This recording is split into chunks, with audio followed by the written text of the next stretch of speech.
दोस्तों शादी के महज 7 दिन होते हैं, दोनों पति पत्नी घूमने जाते हैं। जहाँ घूमने जाते हैं ना उनसे वहाँ पर उनका नाम पूछा जाता है ना जाति पूछी जाती है। पूछा जाता है तो केवल उनका धर्म, और धर्म पूछ करके उन पर अटैक कर दिया जाता है। साथियों, पति को गोली मार दी जाती है और पत्नी वहाँ चिल्लाती रहती है, चीखती रहती है, पर कोई मदद के लिए नहीं आता है। पत्नी कहती है अगर मेरे पति को मार दिया है तो मुझे भी गोली मार दो, मुझे क्या करना है जी करके। तो वो कहते हैं कि अपने मोदी को जा करके बता देना कि हमने उसके पति को मार दिया है। और साथियों, केवल उसके पति को ही नहीं, वहाँ ऐसी कई सारी बहनें विधवा होती हैं जो वहाँ घूमने गई थी। लगभग 27 लोगों को वो आतंकी जो है मौत के घाट उतारते हैं। तो दोस्तों, आप वीडियो में लास्ट तक बने रहेगा। आज मैं आपको बताने वाला हूँ कि किन किन की वहाँ मौत हुई और किस तरह से उन लोगों को ये भयावह मंजर का सामना करना पड़ा, और जो लोग इस मंजर को देख रहे थे या जिन्होंने अपनी आंखों से देखा, उन्होंने क्या देखा वो भी हम आपको बताएंगे। दोस्तों, ये बात है 22 अप्रैल 2025 की। हरियाणा के करनाल सेक्टर 7 से लेफ्टिनेंट कर्नल अपनी पत्नी के साथ घूमने जाते हैं श्रीनगर के पहलगांव में। दोस्तों, वो जब घूमने जाते हैं तो उन्हें बिल्कुल अंदाज़ा नहीं होता है कि उनका जो साथ है उनकी पत्नी के साथ में जो है वो केवल कुछ ही दिनों का है। दोस्तों, उनकी शादी को महज 7 दिन हुए थे। 16 अप्रैल को उनकी शादी हुई थी। वो दोनों घूमने का प्लान करते हैं। तो पहले तो उनका प्लान होता है कि वो स्विट्ज़रलैंड जाएं, विदेश जाएं और वहाँ पर घूम करके वो घर वापस आएं। लेकिन वहाँ का पासपोर्ट वीज़ा उनका जो है वो पास नहीं हो पाता है। तो फिर वो वहाँ का प्लान चेंज कर देते हैं, और जो विनय नरवाल होते हैं, जो लेफ्टिनेंट होते हैं, वो अपनी पत्नी से कहते हैं कि अगर वहाँ जाने को नहीं मिल रहा है तो क्या हुआ, हमारे भी देश में एक मिनी स्विट्ज़रलैंड है, हम वहाँ घूमने चलेंगे।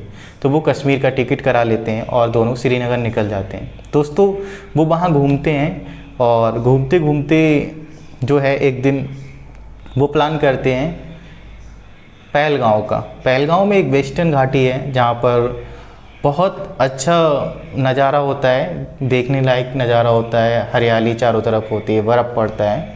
उसे मिनी स्विट्ज़रलैंड बोलते हैं, जहाँ पर बहुत सारे लोग, हज़ारों लोग घूमने जाते हैं। दोस्तों, तो 22 अप्रैल को वो दोनों वहाँ घूमने जाते हैं और काफ़ी एंजॉय करते हैं। लगभग दिन के 3 बजे जो है 3 लोग पुलिस की वर्दी में आते हैं और उनसे पूछते हैं कि तुम्हें इस्लामिक कलमा या फिर इस्लामिक आयत कुछ आता है क्या। तो वो देख करके देखने लगते हैं उनकी तरफ, कहते हैं कि क्या पूछ रहे हो आप। तो फिर से पूछता है कि इस्लामिक आयत या कलमा कुछ आता है तुम्हें। तो वो कहता है नहीं। तो वो उसका नाम पूछते हैं। जब वो बिना बताता है तो तुरंत ही गोली मार देते हैं, कहते हैं कि हिंदू है।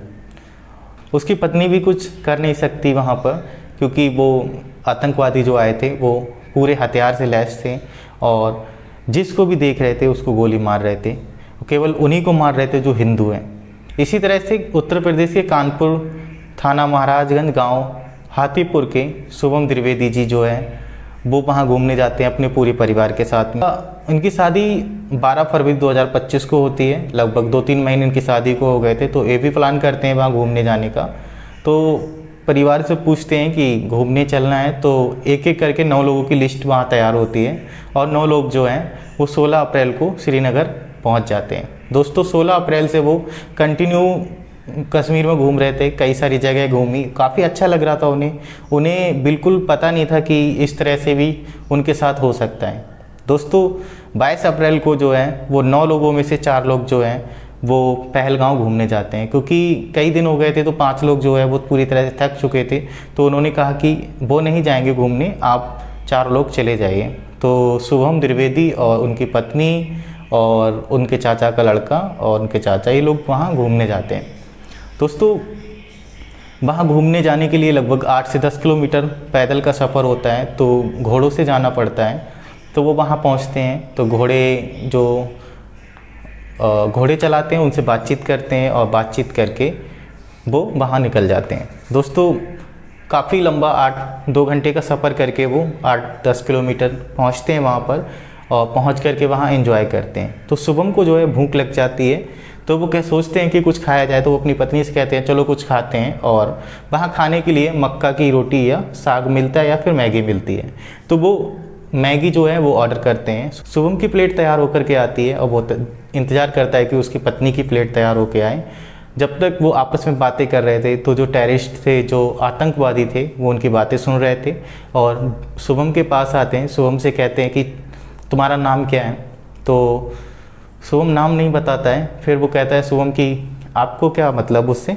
तो वो फिर से कहता है कि तुम किधर से आए हो, तुम्हारा धर्म क्या है? और जैसे धर्म बताता है तो उसको भी गोली मार देते हैं। तो शुभम को दोस्तों वो गोली मार देते हैं। शुभम जो है वहीं पर गिर जाता है। 2-3 गोली उसकी मारते हैं और उसकी पत्नी चिल्लाने लगती है, पर उसकी पत्नी को भी वही मैसेज देता है कि मोदी को बता देना कि हमने उसके भी पति को मार दिया है। दोस्तों इस तरह से एक एक करके वो कई सारे लोगों को वहाँ उसके सामने मार देते हैं। इसी तरह से एक परिवार महाराष्ट्र से आता है जो 5 सदस्यों के साथ आते हैं, जिसमें एक बुजुर्ग व्यक्ति जो 54 साल के होते हैं, संतोष जी।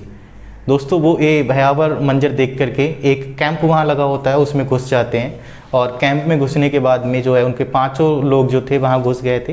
पर जब आतंकवादी उस कैंप के पास जाते हैं और उस व्यक्ति को बुलाते हैं, संतोष को, और वहाँ बुला करके उससे पूछते हैं कि तुम्हें इस्लामिक कुछ आता है, कुछ आयत या कलमा या कुछ भी इस्लामिक सुनाओ। तो उन्हें कुछ पता नहीं होता है। तो इतने ही में उनके एक सिर में गोली मारते हैं, एक कान पर और एक पीछे पीठ पर मारते हैं और वो वहीं पर गिर जाते हैं। इतनी भयावह स्थिति को देख करके उनके भाई भी उस टेंट में होते हैं। तो वो देखते हैं कि भैया को कुछ हुआ है, तो बाहर निकल के वो चिल्लाने लगते हैं भैया भैया। तो जो है आतंकवादी उनको भी गोली मार देते हैं। वो केवल हिंदू पुरुष को ही मार रहे थे, आदमियों को मार रहे थे। वो केवल जो है चुन चुन के हिंदुओं को ही मार रहे थे। वो किसी लड़की या महिला या बच्चों पर जो है हथियार नहीं उठा रहे थे। दोस्तों उसके लड़का, उसकी पत्नी और उसकी बेटी जो हैं वो देखती रहीं, पर वो बेबस हो थी, कुछ कर नहीं सकते थे। तो इस तरह से जो है ये परिवार को भी वो मार देते हैं, पर वो लोग कुछ नहीं कर पाते हैं।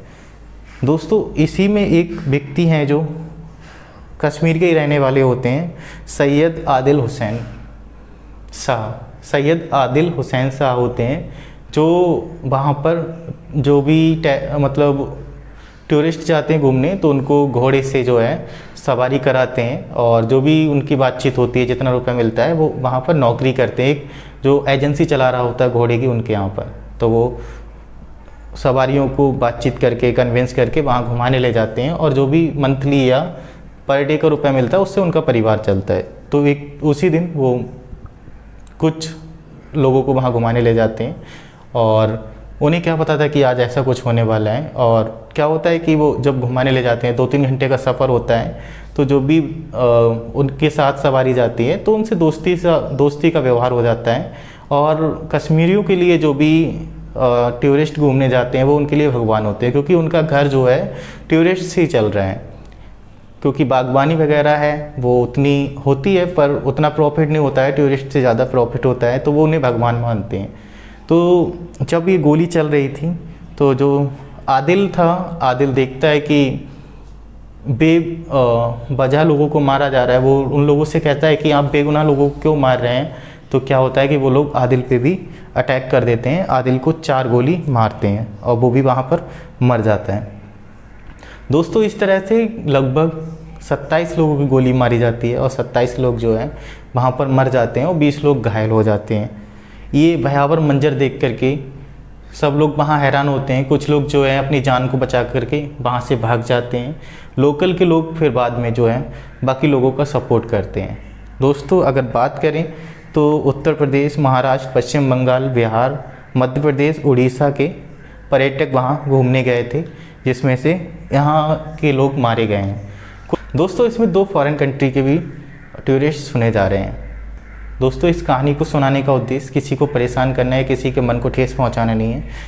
मुझे उन कश्मीरियों से कहना है कि अगर आप में से एक भी व्यक्ति उन आतंकवादियों को शरण दे रहा है या उनका सपोर्ट कर रहा है तो प्लीज़ ऐसा ना करें, क्योंकि आपकी वजह से पूरा कश्मीर जो है वो दिक्कत में पड़ रहा है। क्योंकि अगर टूरिस्ट वहाँ नहीं जाएंगे तो जो गरीब लोग हैं जिनका डेली का खाना पीना वहाँ की डेली मजदूरी से चलता है, टूरिज़्म से चलता है, उसका क्या होगा, उनका क्या होगा। तो प्लीज़ आप ऐसा ना करें और जो भी टूरिस्ट जा रहे हैं उनका सपोर्ट करें। और जो लोग वहाँ शहीद हुए हैं मैं भगवान से दुआ करूँगा कि भगवान उनकी आत्मा को शांति दें और उनके परिवार को हिम्मत दें इस भयावह मंजर से बाहर निकलने का। और सरकार से अपील है कि प्लीज़ आप कुछ ऐसा करें कि जो भी आतंकवादी हैं